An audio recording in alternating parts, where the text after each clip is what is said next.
morning, everyone. So I am at the bus stop and driving home, and I have a kid in the back seat who, I don't know what time he ended up going to bed last night, but he's back there trying to sleep right now. So I was gonna listen to some music in the car as I'm going to the bus stop for him. He woke up with some allergies this morning, so I don't know what's going on there.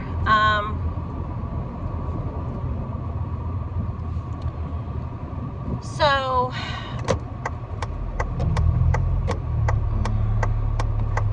it's really hot in my car. It was freezing just like 2 minutes ago. Now I'm sweating. So I thought I would make a video. This morning I was watching pastor at the church that my husband and I went to, and he still attends, and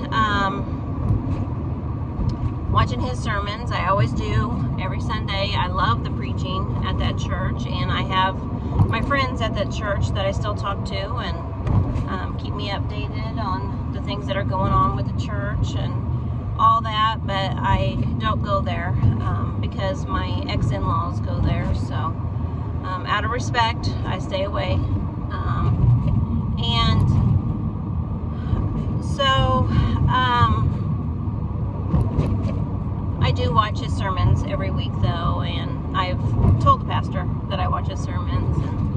And this week he was talking about covenant of Abraham that God made with Abraham, and you know, it just kind of reminded me of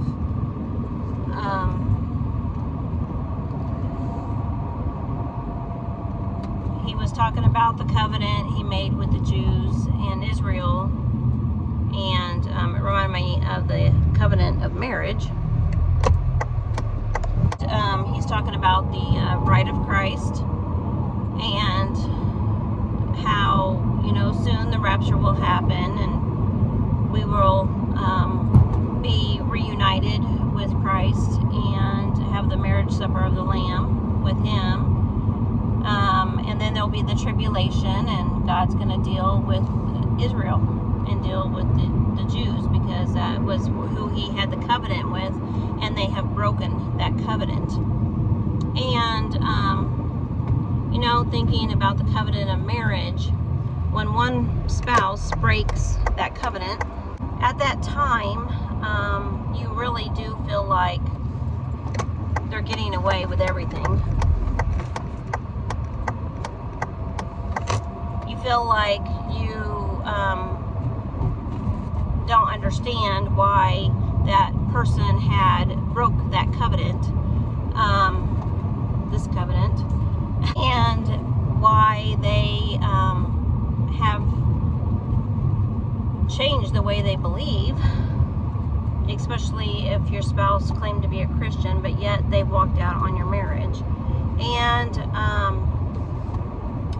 you know, God promises that when covenants are broken, he's going to judge that person, and he's going to deal with the brokenness of that covenant. And there's many ways that God would, you know, do that, would deal with someone breaking a marriage. I mean, so many different ways. And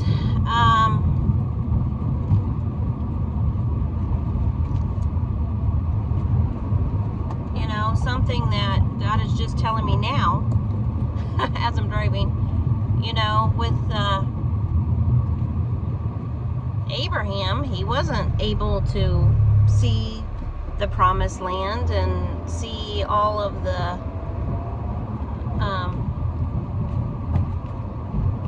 you know, the fruits of his labor, you know. And wow, it's just the same with you know, marriage. When you have a family in a marriage and then you break it, God's not going to allow you to see the fruits of your labor, the fruits of that family that you have. it's definitely something where God is, He's not going to want you to break that marriage covenant, and He will deal with your choices. And, you know, we have that promise that, you know, if we obey His commandments and we follow, you know, His word, He will multiply, and He will give us the blessings that we need upon our lives. I know I heard a lot of times when that guy just about ran me off the road. Wow. I've heard a lot of times that if you are not one with Christ and you're praying and you're sinning, God's not going to answer those prayers because of your sin. What is going on with people today driving? Big, huge semi trying to make a corner, and there's a car parked, and he can't get around the car. Wow. But yes, it's a lot of blessings that you're missing out on because of that sin. And you know, it's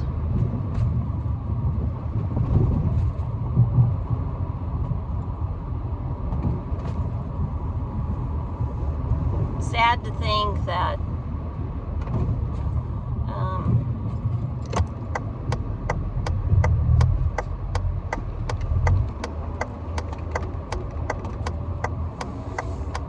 families are broken, and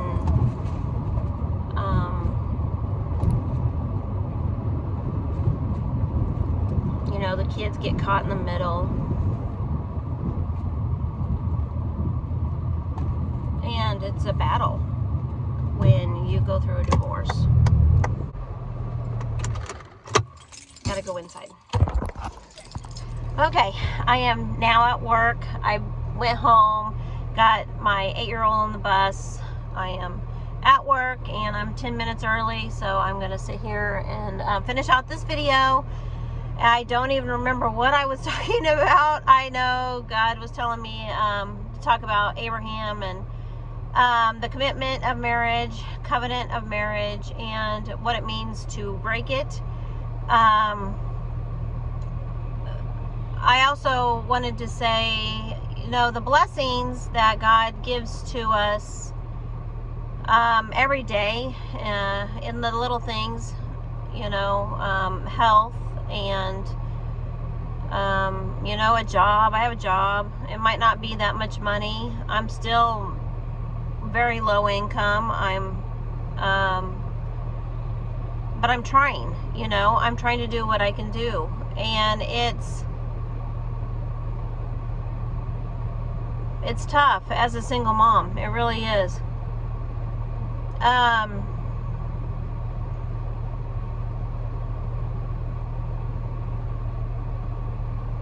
But I want to say it doesn't make you a bad mom.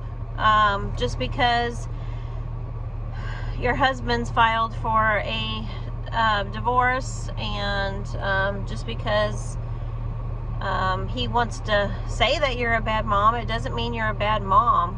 And I know that deep down inside, God's not going to allow anything to happen to me.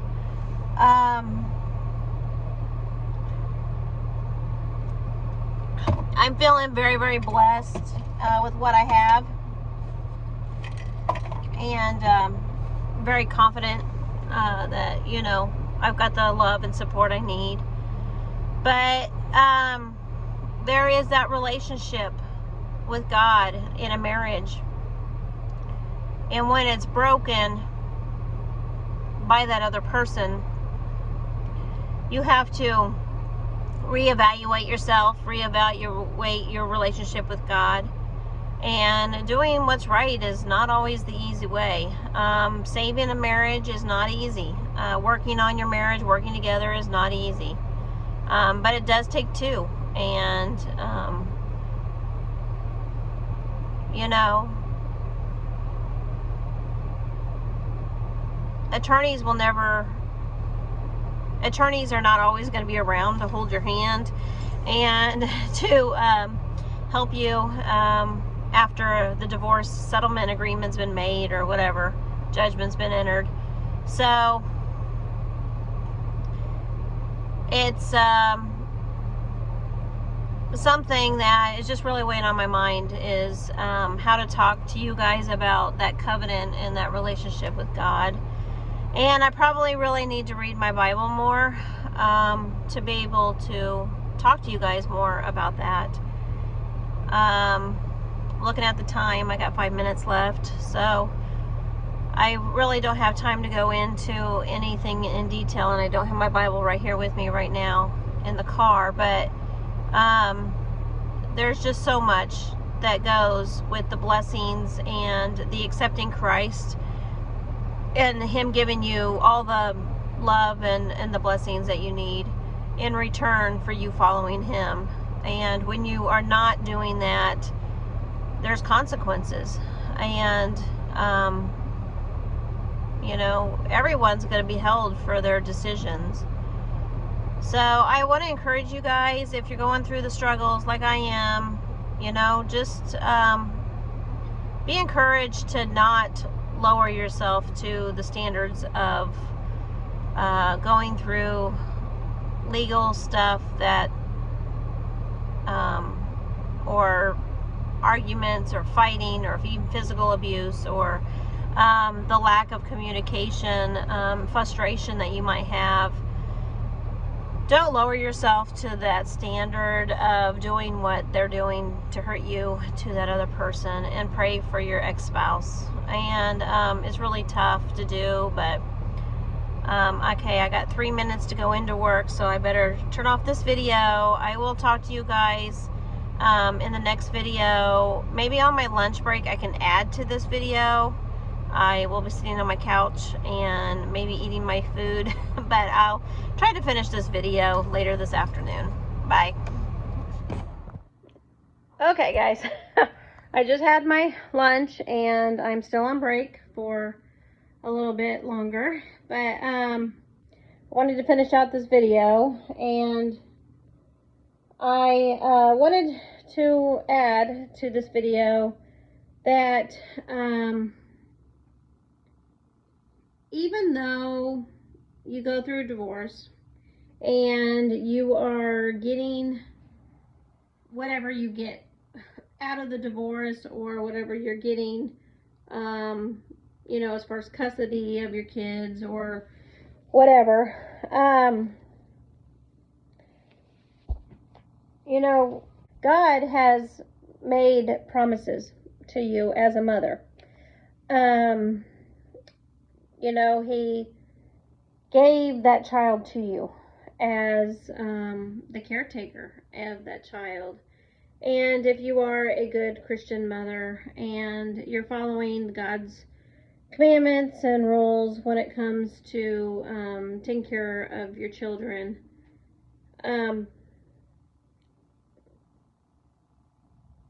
you know, I do know that God's going to take care of you, and He's going to guide you in the spiritual battle that you have to fight against your ex-husband. And so, you know, Abraham, when he sacrificed Isaac, it was a test of his faith. And I kind of am viewing a divorce as a test of your faith. That's for me, actually. If your husband has left you and you're a Christian, you know,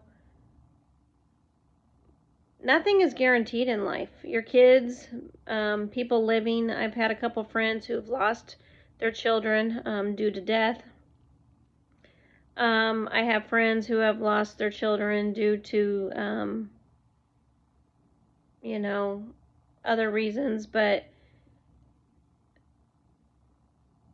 if you are keeping the firm foundation of your faith on God, He's going to bless you. Those things are not going to be taken away from you. And I am feeling very blessed, and I know that God's got me, and He's going to give me that promised land. And that's what matters, is when I die, I'm going to go to heaven, and there's no question in my mind that I'm going to go to heaven. So I'm not fearful of dying, and I'm, you know, not fearful of anything being taken away from me either, because I know that God's got it all under control. So, yeah, I was watching pastors this weekend. I always watch all the pastors, even if I go to church. I watch the pastors that I normally watch on a regular basis when I get home, and so I've been doing that a lot lately. And yeah, I think there's just a lot of preachers right now trying to get people to understand what's going on in the world, and it's not about life here on earth. It's about our reward in heaven. And it's about what we're commanded to do, keeping that covenant marriage and keeping that relationship with God, and you know, depending on Him. God wants us to depend on Him, actually. It's not a bad thing to have nobody but God in your life. And so, yeah, I hope something I said encourages you. I don't know. Like I said, this video has been kind of broken up in pieces, and I'm kind of all over the place, I know. So, you know, I got my wedding ring on my middle finger. That doesn't look good, but I do have my wedding ring on, and so, you know, I'm still married, and it's sad to think that,